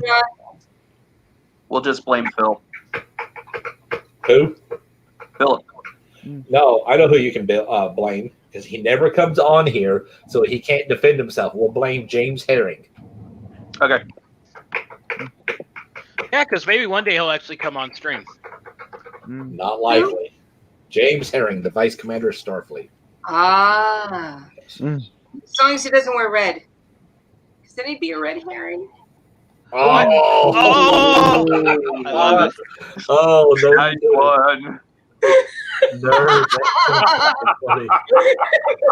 Oh, look, we don't have Tim Johns here, so Cory Grant's having to fill his shoes. How sweet. No, Steven Parmley's not going for a second round. Forever. Is Tim Really? still So you commenting? sat there thinking about a joke? How long have you been thinking about a joke? I mean, if you don't want to, It took like 2 seconds. I was gonna say, herring, so. I was gonna say, Steve, would you consider? I know the main requirements of being the CS. Would you, based on what has happened and going forward, would you say that pretty much the CS being available on streams, at least for the AMAs, is pretty much a requirement? I would say so. Yeah. So I mean that's a good point to make. If you're not willing to be on stream, yeah, they don't want to talk to Vice Commander Starfleet, because look at the last organization. You have the CS who was absent and the BCS running everything. So, I mean, you need, if you're going to have an AMA, you should have the head of the organization who could say, "Hey, this is what's going on. This is what we're doing." Not a subordinate. That's just me. Yeah. Oh yeah. But I was just thinking, like, towards people that might be considering it. Paul, yeah, make sure you can come on. Paul Williams is asking, what are AMAs? Paul, I know you kind of live in Canada and you maybe don't watch this a lot. AMAs are the Ask Me Anythings with Commander Starfleet. Yeah, I went on and asked me anything. You're all a bunch of cowards. No one asked me anything. I wanted to go on AMA, but nobody wants to ask you shit, Cory. Just be quiet. Hell no. Cory, you can ask me anything you want. I'll mute that bitch faster than shit on a shingle. Goodbye. You are the weakest link. Delete. They need to bring that show back. Oh, that was back. That was hilarious. Yeah. Oh, it is? Yeah. Eugene, you trying to say you're in Maryland, not DC, since you've got the Maryland flag, not the DC flag on your wall? Where? What a dick. Seriously. Hey, what is that? No, get that down. Is that supposed to be 976, some other number? No, that's a data protection breach because I have not gave out my new number yet. Oh, you did on the show. Did I? We got your new number. I was drinking that night. I don't remember. That doesn't count. Wow. Yeah, I was gonna say AMA is booked for about 3 months or for 3 months. There you if go. you want to be on an AMA, you need to get a hold of Kim ASAP. Oh, it's for him? Jane Lynch. Oh, I could see Hey, that. you gotta admit though, Steve, I actually did really good last week with actually be professional when you had to run off. So I think I'm supposed to be in the lower right-hand corner, not the lower left-hand corner. Hang on. So wait. We need What? this. Did we lose one? Who logged off? I'm in Mr. Brain spot. Eugene. Damn it, Gene. Eugene, it's just a connection. He'll be back. Yeah. Well, we need somebody else. I need to go down. Just remember, if you have a problem or you need to talk. What a fucking dick. I hate all y'all son of bitches. Thank you. Hey, at least I give the email. Everybody else will give I'll take Fleet Admiral AMA for 400, Alex. And the answer is, this project will be done soon. None of the above. Right. I remember when Ed first sent that to me. He's like, "Yeah, you should give him this and have him put that up every time somebody asks about the database." I was like, I tell you what, that last AMA I had, you bet your ass. Every time somebody come out, dang, people get pissed. I don't give a shit. I'm tired of answering the same thing. I remember that there was a person named Dean Rogers who has the Jeopardy program that he could actually use at one of the ICs for a couple years ago. Good night, Kevin. All right, Kevin. "All right, Kev." Jeopardy show. Kevin leaving. Yeah. Because he's done not just like ICs. I've seen him actually do that at conventions too. Yeah, he does. He does it in Shore Leave. and he did it he did it at least one of the ICs. We have 9. This is awesome. I said I'll be Alice, so. No, I want Center Square. Circle takes a square. So is We're Mom going back to those conversations again, aren't we? Here's the story. Who was bringing up 3 very lovely girls? All of them had hair of gold.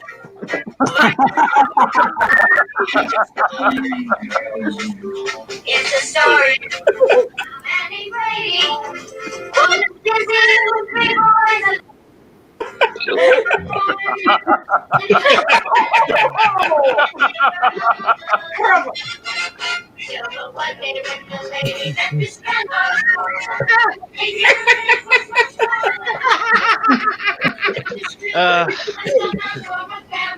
The Brady Bunch. My goodness, what rude finger Alice, gesture. the CS is living the Brady Bunch.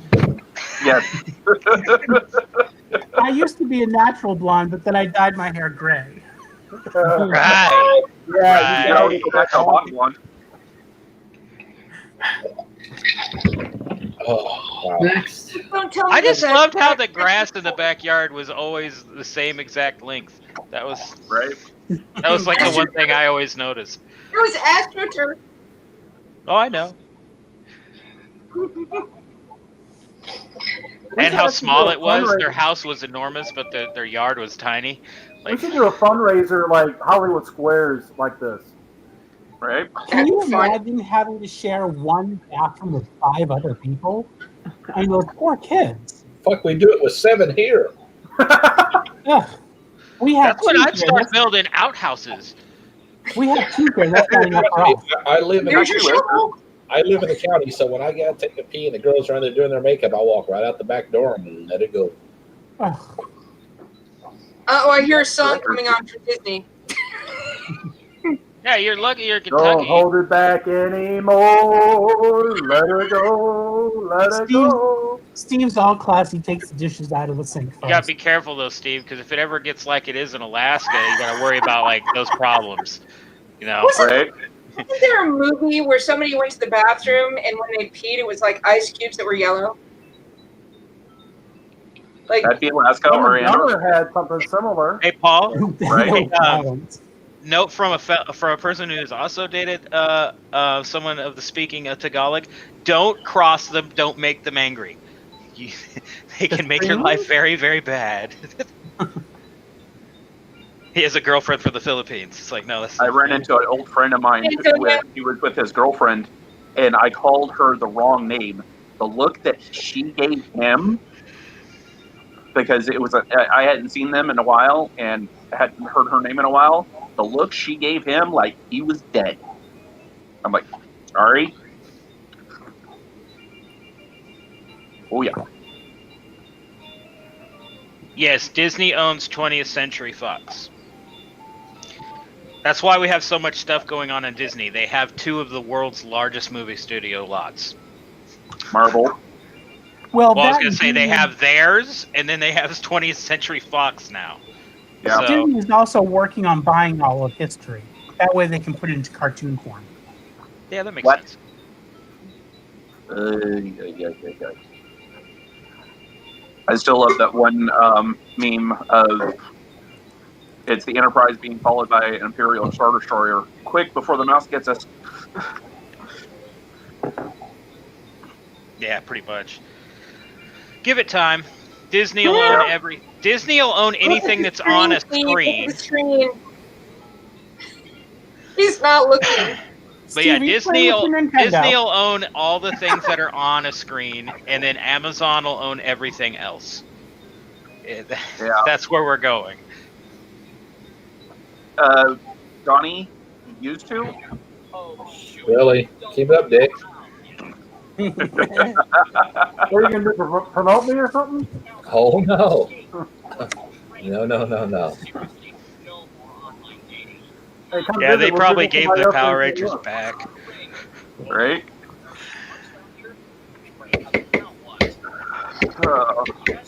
Hey, how come I have Steve's logo? I don't want to be the commander of Starfleet. Nobody That does. is up on the corner. That's better. Hey, now I'm in the yellow spot. No. You have to wait. You'd have to wait 5 years from now for that one, Tim. No, I have to wait 3 years, and then I can run. Hold on. But you Say can't. it again. I have to sit out. I have to sit out. No, say no. No. I have. So this upcoming term, I can't run. I can run for the next term after that. So it's only that's 5 years from now. No. Yes. But technically, wouldn't that one be the second 3-year term? That's what we're terms. saying. You We spent didn't 1 say year from- in your current term, so that leaves Yeah. 2 years remaining of your existing term. You can't Yes. run in the next term, so that means you'd have to wait for their 3-year term. Oh wow. 5 years. Wow.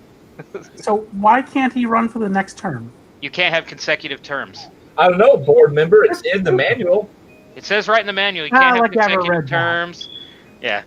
You can't have could go to consecutive office terms. today. You can't have. You have to have been in the organization for 3 continuous years. You must be a member in good standing, and you must be able to be bonded. So, if you want me to run again, maybe the Admiralty board should change that. Not saying I would though, but you know. Yeah, but didn't we have some older Commander Starfleets? I think Mattis, wasn't she in it longer than the 3 years in a row? Oh yeah. That's Yeah, what yeah. That's why I was No. wondering if it was changed because of like the longer somebody stays in, if there's issues that there's No, longer it's shorter. Mike Smith had only been in the organization for like 1.5 years, and he was made CS, and that was a debacle. So they added the 3-year restriction, saying you had to be 3 continuous years because of that. I say go through 2 terms that way. Watching 2 terms of Commander Starfleet to see what kind of BS you're going to get yourself into. Yeah, I don't know why that one was added. That might have actually been a layover, like from the original bylaws. I'm not sure. I know it was like that back in 2000 when I first joined, when I first took OTS. Oh, kiss my ass. We didn't say Hey, it, you could miss- use that. Hey, you could use that as your running platform. So wait. What is it? What does it say? Put it up higher. All right, so hang on one quick. So Corey for Yeah, you CS. You want to see how fast my husband will divorce me? So if I were to sign on as a ticket with somebody as VCS and something happened and they had to step down, I could become a CS because it was not a term that the CS ran for. So in other words, the McGinnis shuffle is what you're talking about that could happen for you to do it. Pretty much.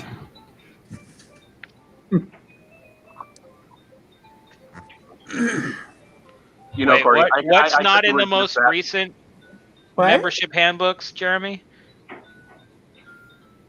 I don't know. He says, I think that rule was lifted for Garcia, also not in the 2 most recent membership handbooks. Which rule? The 3-year rule or the consecutive term rule?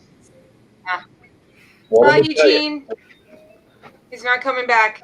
He just You're said not- goodbye. Bye, Oh. Eugene. Good night, He's buddy. having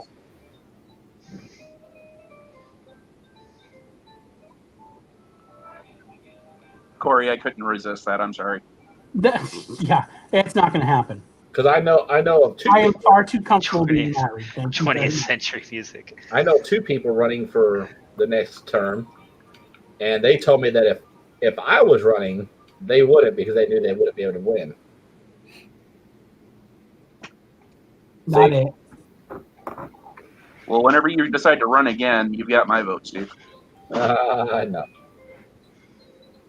My But wife, I have my nominations after 3 years from now, every term after that. I just My had a wife- funny idea. my wife. Here's the thing. You can play with the wording a bit. He doesn't have to run. He could always be written in. No, This is true. we don't have written in elections in SFI. So Yeah, Steve, you same. can always go ahead and self-demote yourself and become a senior NCO after the end of your term. No, you know why? Because here's one thing I can claim the title of that not everybody in this damn organization can is I can claim the title of retired Commander Starfleet. Not everybody can. You got all these people running around here. Well, I'm an admiral. I'm this. I'm this. Well, I don't give a shit. talk to me when you can be a retired fleet admiral and finish your 3-year term, bitch. That's what I thought. Hey, I get a always title gets that me, not though- many Starfleet can hold. Yeah, there hasn't been many of them in recent history. No shit. Not in recent history. The thing that gets me, though, is the amount of people that take the rank seriously. We are a fan organization. We are a fan club of nerds. The rank doesn't mean jack shit. That's what Yeah, that kind of freaks me out a little bit. I mean, I will admit, I've been a commander for like 12 years. Commodore, not commander. Commodore? My wine glass is getting low, apparently. But here's the thing, though, you got to think about is the fact that a lot of people probably that joined the group did not have a lot going on and stuff. So when they get the position of power, it goes to their head. Mm-hmm. Which is why that stuff had to be put into the handbook and all that. Like, this is fictitious rank. You do not try to pull rank on people or anything. So, yeah. Someone tried it on me once. I laughed at them. We are nerds. We are nerds. Speak for yourself. I'm a geek. There you go. Proud of it. I'm a goober. I'm a goob. Yep. I have 2 degrees in computer science. I'm technically a nerd. So do you know what all right, so if this was a real rank, do you know what the real rank for a fleet admiral in the Navy was at the time that they were still using the rank of fleet admiral? It was $16,441.80 per month. How much? $16,441.80 per month. That was in World War II. Yes. Well, that was the last time that they actually had a 5-star. The last time we had a 5-star admiral that was active was Nimitz. Yeah. If that gives you an idea of how long we haven't had a fleet admiral. And the Army 5-star was Omar Bradley was the last one. I was actually thinking Eisenhower. No, Omar Bradley was the last one, and he left in like 56. Okay, so it was after Eisenhower. Yeah, but Eisenhower, MacArthur, and Omar Bradley were the last. So, hey, here's a little history thing for you people out there. Who is the only 6-star general? Oh crap! Pershing. Nope, there's been one. No, it's Jack Pershing. Mm-mm. Yes. No. The only 6-star general was George Washington. Really? Mm-hmm. Wow. The rank of 5-star is honor bestowed upon him when he was awarded a 6-star by the Continental Congress. Wow. Holy crap. No, Wow. not the continent. No. Look, I'll read right here. Hang on. Jack Pershing. Black Jack Pershing.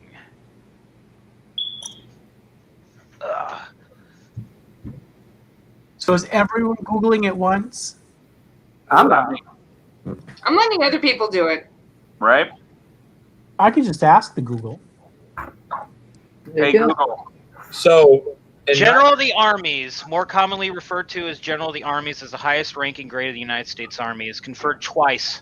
Once to John Jack Pershing in 1919 as a personal accolade for his command of the American Expeditionary Forces in World War I, and to George Washington in 1976 as a posthumous honor during the United States Bicentennial celebration. You're the same shit I am then.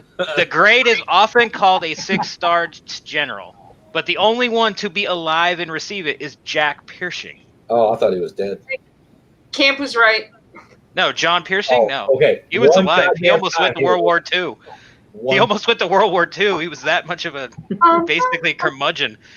Then when did Eisenhower become the 5-star? He was made a 5-star like shortly after Normandy because he was put in charge of the Allied forces. He was a 4-star admiral or 4-star general, and he was basically giving orders to field marshals. Okay. So they're like, we're we're higher rank than him. Why is he giving us the orders? So they made a 5-star because 5-star and 6-star didn't really exist except for like, here you go, you're awesome. Okay. Fleet admirals were different. They actually had a 5th star for a reason because they were in charge of entire fleets. Yeah. But the And Army. that's why they get the gray hairs. Yeah, Nimitz went gray pretty quick. Yeah. Oh, and bald. I was gonna say, Where's your hair? Let's see it. Let's see the gray. It's in there somewhere. Yeah, it's in the Donna, are beard. you going to bed? Well, I have to get up at 4:30. So Oh, I you should might Actually, as well just stay up. Good night, everyone. Good night. Good Good night. Good night, Donna. Mobius and TYC, the 1st Brigade. Ah! Good I'll catch night. you guys next time. You are wigging out the system, Steve. They don't take much to do. Hey, if you really want to test something, let me come on here and do a live stream and bring all these people on. We'll test the limits of this fucking program. Right? I think we have in the past. I know we still haven't beat your record from like, I think it was like After Dark 3. It was like 3.5 hours or something like that. Cory Grant for CS, everybody. Vote Cory Grant for CS. He's going on a kiss my ass back platform. You call it by hello, sweetie. Hey, whoever's getting smoking alarms beeping, change your damn batteries. I'm telling you, it's Jeremy. No, it's me. It's me. The electrician was supposed to replace it today and didn't show up. Don't you hate those people? Oh, too bad you're not Yep. closer. I'd do it for you, but I appreciate it. Ruler of England. What a dick. ruler of England. You go ahead and say it, Cory, because I'm not going to say the actual term. So It doesn't pay very well. Did you write that on junk mail? yes, that's what I'm good for, to be written on junk mail about. So Get yourself a pack of cards like I did. yep. It's And then over you in my backpack at my desk. Sharpie. It's over in my backpack at my desk. Oh, I'd also like to give another shout out to Antonio. First major success of the group that he's heading for the translation of the membership handbook. Great job, both Spanish and French in audio. So You know, and that's another thing when I said we passed a milestone, because a lot of administrations beforehand could not ever seem to get that done. We got it done in our first year. Woohoo! What? The manual membership handbook in OTS and OCC, I think they are also doing, and SMTPP and French and Spanish. Yeah, I've been chatting with someone about getting it translated into Swedish. That'd be fine. They need to get a hold of Antonio. One of our members, her son, is an author in Sweden. He writes fantasy novels for kids. I'd like to see it in Japanese too, since we have a chapter in Japan. Try to That'd be nice. get What that. about We have that Parsons one in China? wait, we have one in China. Is it China? Chinese, sorry. Panda. Yeah. Panda. Yeah, the panda.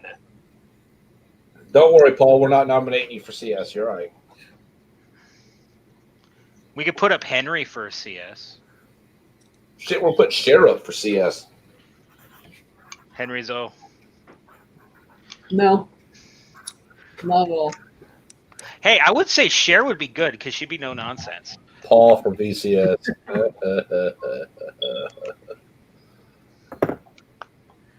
That's because the last couple of administrations they've had an absent CS. I'm not absent, James. That's why we get shit done. I suppose I could run for CS if Steve ran for VCS. That way I could quit the next day. No. Hell no. And that would be the McGinnis maneuver coming back again. There's nothing in the rules that say they can't do that either. The McGinnis maneuver. There's a difference between knowing Japanese and being fluent in Japanese, Eric. That's something that shouldn't have a name. But it does. It had it on the historical part. I know. Is that similar to the Robin maneuver? Yeah. Oh shit. It was basically whenever McGinnis was like running for CS, he had to be picked off. So I forgot who it was, his VCS. James Herring. No, it wasn't. No, it was a female. No, James Herring was vice commander, and he had to relieve, or something had to be done, and he had to step up, and he was commander of Starfleet for 40 days. Believe me, he tells me a lot. So he was the President Pierce of Starfleet? Pretty much. No, there's no active chapters in Russia, not to my knowledge. Not currently, no. They started one years back, but it never got Well, fully Paul, off you the can't ground. be Commandant, man. You resigned your commission and went to enlisted. Sorry, buddy. Shut up, Russell. I mean, he could. Shut up. He just accept the rank of general until he wasn't anymore, and then he could go back and do whatever he wanted. Just saying. Go drive down and slap you and drive back to Kentucky. Because remember, the commandant doesn't get an honorific like the commander of Starfleet does. Well, next time, watch where you put your sword. Amen to that one. Well, I'm going to say goodnight because. Actually, I think I'm going to say goodnight too. So tonight we're joined. Rear Admiral Cher, Starfleet Academy, Commander Russell Kemp, XO, the USS Battleborn, Captain Jerry Sylvester Parsons. Thank you. USS Goddard. XO, of course, Cory Grant, RC Region 15, XO, the Darwin. And Darwin. Whatever, overall, sweetie kisser. Commodore Tim Johns, who came on just to aggravate me. And, of course, thank you for Justin Fitzik for producing the show tonight. Everybody have a good night. And always, as always, live long and prosper.